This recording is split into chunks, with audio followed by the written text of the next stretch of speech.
Carl Jung once said, "The meeting of two personalities is like the contact of two chemical substances.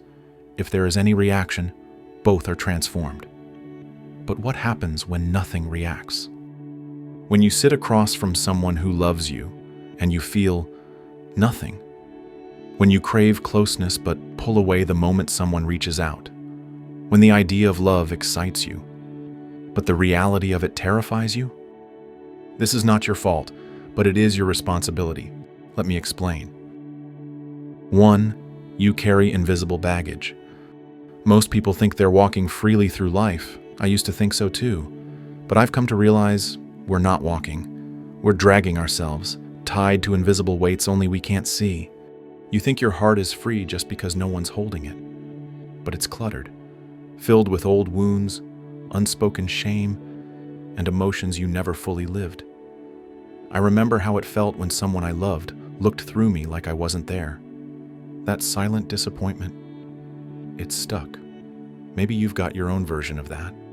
We carry it all into every conversation, every love, every argument, and then we wonder why things break so easily, why we run or chase or freeze. Jung once said, "Until you make the unconscious conscious, it will direct your life and you will call it fate." That hit me like a punch to the chest, because most of us aren't choosing, we're reacting, living out scripts written by pain we never named. And we call that love, but it's not yet. 2. You mistake loneliness for readiness. You think you're ready for love, but sometimes you're just tired of being alone. It's quiet at night, and the silence starts to echo. So you reach out, not because you're whole, but because you're hurting. You crave connection, but not from a place of abundance, from a place of hunger. And hunger distorts everything. You mistake attention for affection, comfort for compatibility. Loneliness wears a convincing disguise.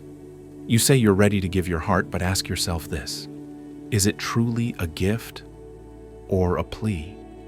Jung said, "Loneliness does not come from having no people around, but from being unable to communicate the things that seem important to you." Maybe you've been speaking in a language your soul doesn't even understand.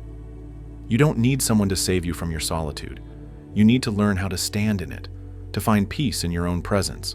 Love should be a meeting of two full lives, not a rescue mission. 3. You've been tricked by the movies.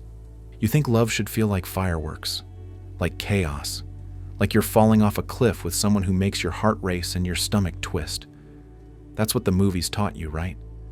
They never show the quiet parts, the stability, the ordinary magic of someone who listens, who stays, who doesn't make your nervous system spike like a roller coaster. You were told that love has to be dramatic to be real, that pain means passion, that jealousy means care. And now, calm feels boring.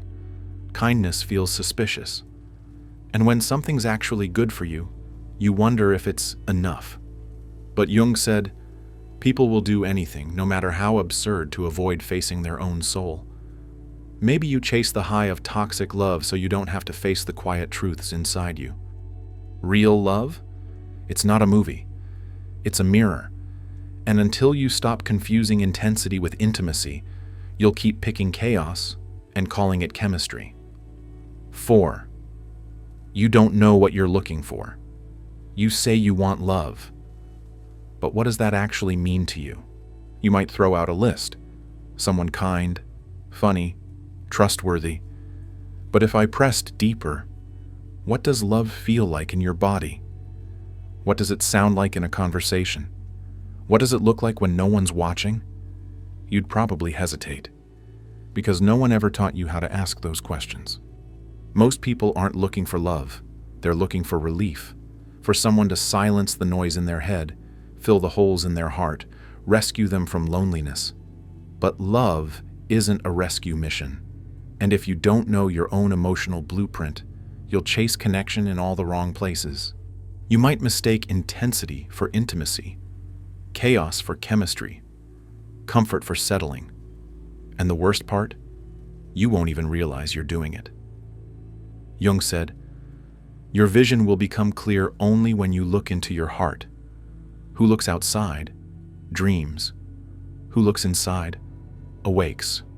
Until you face yourself honestly, your needs, your wounds, your fears, you'll keep trying to solve an inner puzzle with someone else's missing piece. You confuse love with a role you play. You've got this idea of love in your head, a fairy tale, a perfect fit, an easy flow. But here's the thing. Love isn't a role. It's not something you put on and take off like a costume. Yet somehow you keep pretending.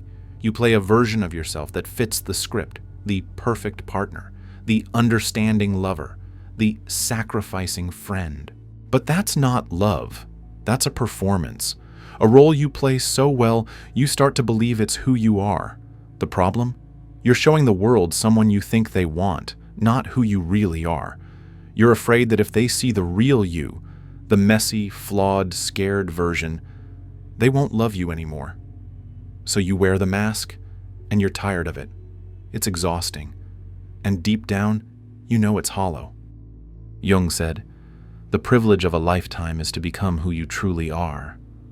But when you're pretending, you can't embrace the truth of who you are, let alone someone else. Real love requires showing up as yourself, flaws and all. Stop playing a role. Love is about realness, not the script. And that's where you need to start. You're still healing, and that's okay. You keep thinking you need to be whole, perfect, and ready before you can truly love. But here's the truth. You're still healing, and that's completely okay. Healing isn't a destination. It's a process. You don't just wake up one day fixed. Life doesn't work like that. You've been through hurt, disappointments, and heartbreak, and those wounds are still part of you. But just because you're healing doesn't mean you're unworthy of love. In fact, it's those very scars that make you who you are, strong, resilient, and capable of more depth than you may realize. You're not damaged, you're growing. Carl Jung said, "The wound is the place where the light enters you. That light is your growth, your ability to love again, and your capacity for self-compassion. You don't have to wait for the scars to disappear to open your heart again. You can love while you're healing. You deserve to. Healing doesn't happen in a rush, and it doesn't happen in a straight line. Take it one step at a time and give yourself the grace you deserve. You are worthy of love, even in the process of becoming whole." Conclusion. So, here we are. The truth is, love isn't some magical, easy fix. It's messy, it's real, and it's a journey. One that you might not be ready for just yet. But that's okay. There's no rush to get it all figured out. Love starts with you. It begins with understanding the baggage you carry, breaking free from unrealistic expectations, facing your fears, and allowing yourself to heal. Remember, you're not broken. You're not incomplete. You're a person who's still growing, still learning, and still becoming. And that's what makes you capable of loving fully when the time comes. Don't force it. Don't let society or movies or anyone else pressure you into thinking you're less than because you're not ready yet. You are exactly where you need to be. Love will come when you've allowed yourself to be whole, even in your imperfections. Until then, focus on healing, understanding, and living your life to the fullest. Because when you stop trying to make yourself perfect, you start allowing yourself to be real, and that's when the real love will come. And lastly, seeking love is good, but don't forget seeking wisdom.